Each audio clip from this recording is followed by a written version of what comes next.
Utajuaje kama wazo lako la biashara lina thamani, kwamba linafaa? Jambo la kwanza, hamna biashara mpya, ila kuna kuona opportunity kwa jicho jingine. Biashara zote zipo. Yaani kama ifanyiki Dar es Salaam itakuwa inafanyika Dodoma. Kama ifanyike Dodoma itakuwa inafanyika Mwanza. Kama ifanyiki Tanzania itakuwa ipo Kenya hiyo biashara. Kama ipo Kenya itakuwa East Africa. Kama sio East Africa itakuwa Nigeria. Biashara hamna biashara mpya. Kwa mfano business coaching. Business coaches hapa Tanzania wako kama 2 au 3 ambao wako ni prominent. Wengine wote kulikuwa hamna. Na wao ukiwaona bado wana audience mpya, sio audience kongwe. Sasa uweze kusema kwa sababu watu hawapo, kwa hiyo business coaching, online business coaching haipo. Ipo.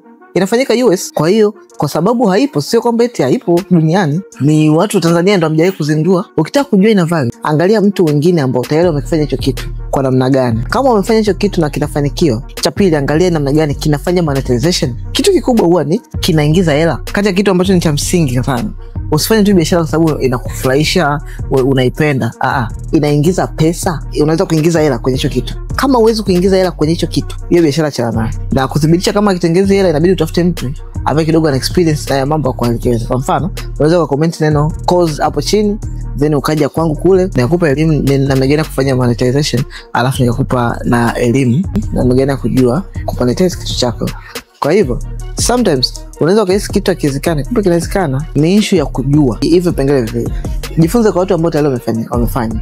Cha pili, kama it is monetized, kama unaweza kutengeneza pesa kutoka kwenye hicho kitu, hiyo kitu ishikilie. Sio lazima kwenu wewe unakijua, wala rafiki zako wala ndugu zako. Wewe mwenyewe kama unakijua fanya.